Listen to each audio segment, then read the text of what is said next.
What I have in this box, this not sponsored box, I want to put that out there right now because Lenovo seems to sponsor everybody these days, is actually my very first handheld gaming system. This is the Lenovo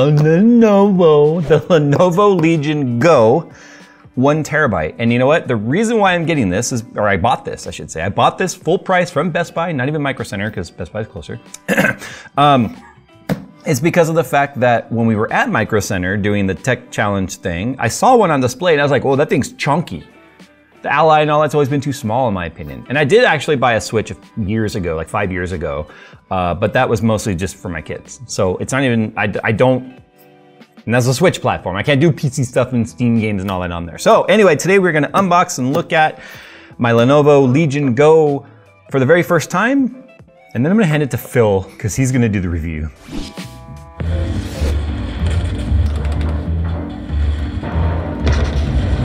Hey, Jay. Jay. Jay. What? We got work to do. Yeah, I'm playing World of Warships. Yeah. World of Warships is the free-to-play naval strategy game where you command the most iconic and famous warships from World War I and World War II, recreated with stunning detail and accuracy. Build your fleet while participating in various game types while upgrading your ship's arsenal along the way. New players who sign up using my link below will receive an exclusive starter pack to get you up and running quickly by receiving 7 days premium time, 1 million credits, 300 doubloons, and the Tier 5 premium ship, the Exeter. So what are you guys waiting for? Start sinking ships with World of Warships by heading to the description below and getting your freebies. All right, so there's 3 different SKUs as far as I can tell. There was a 512 gigabyte, a 1 terabyte, and a 2 terabyte. I got the 1 terabyte, I figured that'd be plenty big because I probably wouldn't play more than a couple games at a time on it. I do travel a lot lately these days. I'm gonna be going back to trade shows and CES and all that probably in 2025, personally, if my health is up to it. But it'd be nice to have this just for the time I spend in hotel rooms, like with nothing to do, without having to carry around a big old laptop. That's one of the reasons why I've never owned a handheld. That's gonna probably surprise a lot of people. I grew up in the Game Boy era and the NES era and all that. I did not have a Game Boy. I did not have a Game Boy Color. I did not have a Game Boy Advance. I did not have a PSP. I did not have any of the handheld platforms. This is gonna be like my first real one. So anyway, specs. This is the AMD Z1 Extreme 3.3 gigahertz processor. So it's got a Ryzen processor built specifically for this. I think it's the same one that's in the Ally. 16 gigabytes of RAM. Now that is shared because it is an iGPU, or it's an APU. It's the 1 terabyte storage, like I said, GPU's integrated. It's an 8.8 inch WQXGA, which will be interesting because we're asking a lot of it, considering the fact that it does not have a discrete GPU and it's shared with the system RAM. It's a 2-cell battery running Windows 11 Home. I think we're just gonna be greeted with another box in here. This is actually kind of exciting. Too bad you don't have your Ally here to compare the size, but it is. I figured it's gonna look like Phil holding an Ally. It's just gonna be me holding a Go, because I'm such a big dude. The box's presentation is actually pretty nice. Oh yeah. Oh wow, it comes with a case? That's cool. I figured that'd be like an immediate upsell if you wanted a case or anything. Yeah. We'll look at that in a second. This is gonna be my power brick, I'm assuming, for charging. I'm the worst unboxer, okay. It's a 65 watt charger, USB-C charger, so I guess that means you could probably use any 65 watt USB-C charger with this if you wanted, or hub or dock or whatever. The nice thing about the hub and the dock and stuff, I think you can use HDMI output with that too and put it on a monitor or a TV if you wanted. Cord length, how's that though? Because that's gonna be important with a plug-in device or a handheld device because you're only gonna get so much time gaming on it on battery. Okay, it's exactly 1 J arm span, whatever that works out to. So you can get an idea of how big the actual device is by this case right here. It's a pretty sturdy case too. It's a hard shell. I feel like this could travel around easily and not getting busted. Okay, here we go. You would. Hey, there's a whale. What are you calling me? Hey, there's a whale. I think it's a be kind to the environment kind of thing. So here is the size of the unit right here. I should probably get a screen protector for it. See, that already feels more natural in my hand. Like the Ally was like, where do you put the cartridges?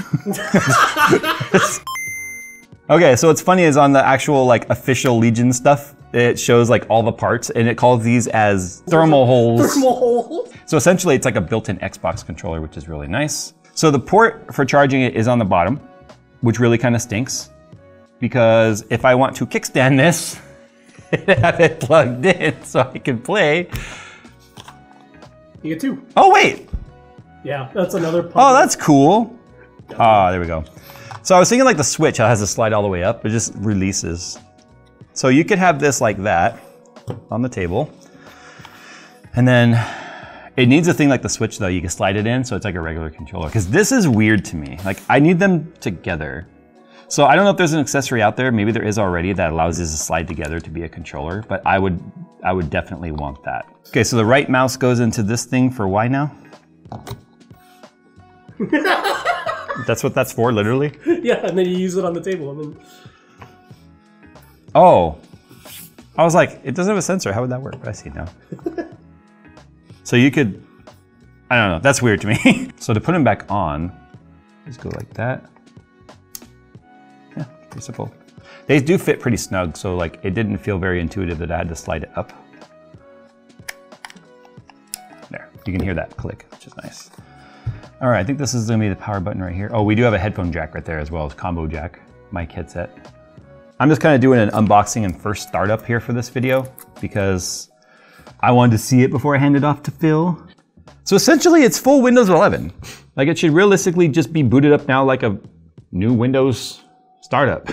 So this is exactly why we're gonna be going through, or Phil's gonna be doing a review and spending time with it before the review, because things like this, right? So it's supposed to be bringing up the touch keyboard when we go into a typing screen, but it's not. Legion key B is supposed to bring up a keyboard, but it's not, because the Legion software is not running because we're not in Windows yet. What we found on the internet right now is that just shutting it down and starting it again should sort it out. So I guess we'll see. Anyway, this is the kind of stuff that Phil's gonna be kind of documenting and writing down and talking about as he goes through his review, because this is the kind of stuff that I think is important. Because let's just say somebody bought this and they don't have a USB-C keyboard, because that's the only ports that are on this, and you don't know how to get the keyboard up. That's kind of a problem. So a restart did indeed bring the keyboard up, but the very first one did not. So apparently there's a game built into the updates. This is, ah! Oh. I was gonna say, this is totally worth it. This should just be why I bought it. Come on, little surfer guy. You can do this. Where are they? I didn't touch the island! Whoa. Oh, I'm being chased by like a thing. Ah! Yay, we're finally in a desktop. Okay, so there's the left Legion button and the right Legion button. And again, we're not doing the full review right now. Phil's gonna be handling that. I'm just kind of exploring for the first time. So with the right Legion button, it brings up this kind of a settings menu, volume control, brightness control, and all that. We get our battery indicators here for our main unit, a right controller, left controller, time, and then our resolution and such. 1920 by 1200. Doesn't look any different than 2560 by 1600 because it's it's an 8.8 inch screen, so that's a lot for 2560 by 1600. I said 1440p earlier, I think, but it's not. It's obviously, it's a 16 by 10, not a 16 by 9, so that's how we get that. We can also change our refresh rate, and then this is the frame monitor stuff. So there's our simple frame monitor, there's normal, and all shows us everything, which is like CPU load, GPU load, the temperatures of each, frequency and all that. So the left Legion button brings up the like built-in menu for, you know, Legion having its own, kind of like Steam Big Picture in a way, only it's just running within the Windows environment. So you can still see the Windows stuff. That's enough of all that though. Let's just see right now. I wanna see what the, oh my gosh. Oh, that's not great. 14 FPS. It's 2560 by 1600 out of an APU. That's not exciting. So from 14 to what, 22 maybe? 22! Jay has done heaven too many times. I don't even know how many cores and stuff this is. I know nothing about this Ryzen Z1 processor. I don't know anything about it. 68. The thermal solution's really good. It's gotta be a pretty low watt part, probably like a 20 watt part. 70C. That's a 112% CPU. Yes. That's what the extreme is, man. Right there, it's extreme. Dude, a 13,684? What does that equate to in a desktop? So we got a 13,684, which is like less than 3,000 points behind a Threadripper 1950X. But if I look at the like nanoreview.net, it's just a random one I found online. I don't know how they it's faster than an 11900? That's a 13,312.